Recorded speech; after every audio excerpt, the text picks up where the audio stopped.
Ever wonder how we went from like rubbing mud on ourselves to, like space age hygiene? Right? Today we're diving into the evolution of cleanliness. Ooh, fun. We're talking everything from ancient practices to the latest innovation. Very cool. And our guide for this deep dive is The Evolution of Cleanliness by Conrad Reichert. Oh, I've heard of this one. Yeah. It's supposed to be good. This book covers everything from like the invention of soap to astronaut hygiene. Wow. Yeah, get ready for some pretty wild stuff. I am definitely ready. Okay, so like what did clean even mean back then? That's a good question. Yeah. It's interesting how our concept of cleanliness has changed so much over time. Total. So let's start with the ancients. What were they doing to stay fresh? Well, the ancient Egyptians were surprisingly sophisticated. Really? Yeah. They used clay and mud mixtures as a kind of soap, Oh, wow. So like a mud bath. basically. And they even had dedicated bathing areas in their homes. They're already pretty hygiene conscious. It seems so. What about other cultures? Well, the Greeks were big on communal bathing. Oh, yeah, I've heard of those. Yeah, their bathhouses called thermae were like ancient social clubs. So not just about getting clean. Right. It was a social activity, too. Interesting. And the Romans.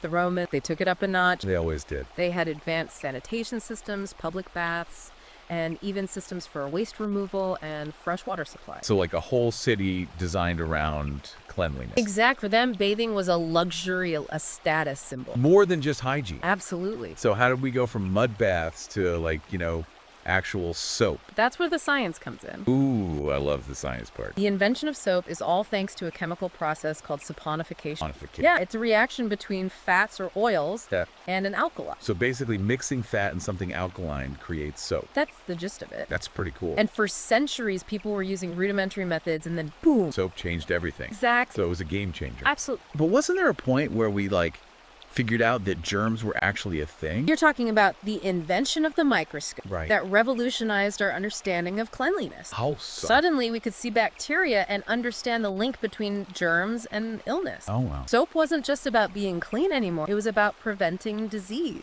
Makes you think about how much we take for granted today. It really does. So we've covered mud baths and, the microscope. Yeah, what a journey. Where do we go from here? What's next in this whole evolution of cleanliness? That's the exciting part. Technology is changing everything. Okay, I'm listening. Think smart toilet. Smart toilet. Yeah, like toilets that analyze your waste What? for potential health problems. Well, so like a personal health check every time you go. Exact. Early disease detection could become as simple as that. That's wild. What else? UV sanitizing devices. Okay, those are pretty common now, right? Yeah, but they're getting even more sophisticated using light to kill bacteria. So we're constantly finding new ways to fight germs. It's like an arms race. But what about the environment? All this technology and all these products. That's a crucial point, and the book addresses it head on. Okay, good, because I was about that. As we strive for cleanliness, we also need to consider sustainability. Right, we can't just trash the planet in the name of hygiene. Exact. Degradable packaging, water-saving shower heads, refillable cleaning products. Right. These are all steps in the right direction. So it's about finding that sweet spot. Between cleanliness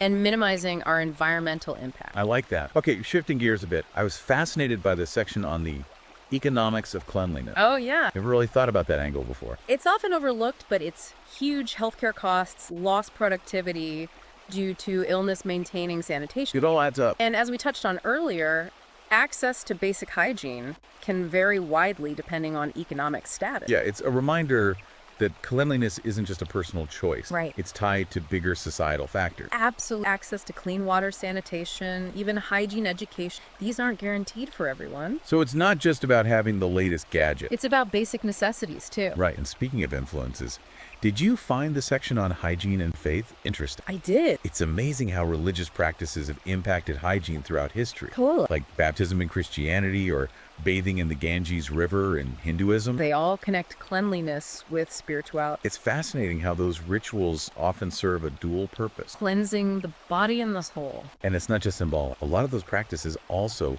promote practical hygiene. Like washing hands before prayer or keeping a clean space for worship. It shows how deeply ingrained cleanliness is in human society. Going way beyond just modern ideas. This deep dive has really made me rethink what cleanliness is all about. Me too. It's not just soap and water. It's a whole web of history, science, economics, culture, even spirituality. It's a tapestry for sure, and we haven't even touched on the future yet. Oh, right. What do you think the future of cleanliness holds? Well, self-cleaning clothes would be amazing. Definitely. Maybe even nanobots that zap bacteria on contact. Those aren't far-fetched at all. Technology has incredible potential. Like what? Imagine surfaces that repel dirt or tiny robots cleaning our teeth and home. Sounds like sci-fi. I know, but it's being developed right now. That's mind-blowing. But it's not all about high tech, right? Right. There's also a growing movement towards eco-friendly practices, which seems super important. Absolutely. Sustainability is key. Yeah. We're seeing more biodegradable materials, refillable products, and a bigger awareness of our environmental impact. What about artificial intelligence? How do you think AI will factor in? Ooh, that's a good one. Maybe AI could personalize our hygiene routine, How so? like reminding us to wash our hands, giving us feedback on our brushing technique, or even adjusting our shower temperature based on our preference. You're basically describing a high-tech hygiene haven. I'd be into that. But seriously, the future of cleanliness is bright, and it's going to be fascinating to see how it unfolds. I agree. Before we wrap up part 2, I want to circle back to the psychology of cleanliness. Okay. The book mentioned the fine line between healthy habits and obsessive cleanliness. Right, a delicate balance. Cleanliness can be empowering, it can boost self-esteem, improve mental health, and help us feel more in control. I agree. But it can also become a source of anxiety, even lead to obsessive compulsive disorder. Yes, the book had this example of a man who washed his hands 33 times a day. It's heartbreaking how something so simple can become so distressing. It highlights the importance of finding that middle ground. Cleanliness should enhance our lives, not rule them. Well said. It's not about being perfect, but about finding what works for each of us. Okay, that's a good place to pause. In part 3, we'll delve into the darker side of hygiene, explore some captivating historical anecdotes, and talk about finding that balance between cleanliness and well-being. Join us soon for the final part of our deep dive. Welcome back to the deep dive. So we've explored like the whole history and future of cleanliness. Right. But like any good story, there's got to be a flip side. Of course. What about the not so glamorous aspects of hygiene? Uh-huh. What does the book have to say about that? Well, it definitely doesn't shy away from like the darker side of cleanliness. Okay. Both historically and now too. I'm curious, what kind of dark side are we talking about? Well, for starters, think about all the harsh chemicals used in cleaning products. Oh yeah, good point. It's like ironic that something meant to make us clean can actually be harmful Yes. to our health and the environment. Yeah, we often don't think about the unintended consequences Exactly. of our quest for cleanliness. For centuries, we've used strong chemicals to kill germs Yeah. without fully understanding the long-term effects. And it's not just the ingredients themselves, Yeah. it's also the packaging The plastic, that ends up in landfills and oceans. right, a double whammy. We're trying to be clean, but at what cost? Exactly. We talked in the last part about like the psychology of cleanliness too. Yes. How it can go from healthy habits to something more obsessive. Right. A slippery slope. The book talks about OCD, Obsessive compulsive disorder. right, and how it can show up as an obsession with cleanliness. There was that story about the guy who washed his hands 33 times a day. Oh yeah, I remember that. It's hard to imagine something so simple Like washing your hands. becoming such a source of anxiety. It's a powerful example of how the desire for cleanliness, when taken to the extreme, Yeah. can control our lives instead of enhancing them. So it's about balance. Finding that middle ground. Okay, before things get too heavy, let's talk about some of the quirky historical stuff from the book. Oh yes. I loved the part about people cleaning their teeth with chew sticks and crushed eggshells. Can you imagine? It's amazing what people did before modern hygiene products. Resourceful for sure.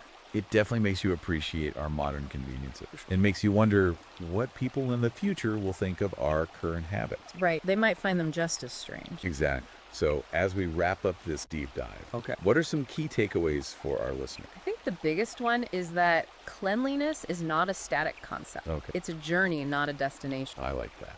What matters is finding that sweet spot between staying informed and finding what works for you. Mindful, not just following trends. Exactly. Understanding the science, the history Even the psychology. behind cleanliness and making choices that are good for us and the planet. It sounds like we have a responsibility to be informed consumers. Absolutely. We need to be Yeah. critical thinkers and ask questions. Like what? What's in our product? What's the impact on the environment? Are our hygiene habits serving us or controlling us? Those are great questions. It's not just about being clean, it's about being conscious. Of the choices we make. Well, this deep dive has been eye-opening. It's amazing how something we often take for granted has such a rich and complex history. And who knows what the future holds. Right. So much potential. I'm excited to see what new innovations and ideas emerge. Me too.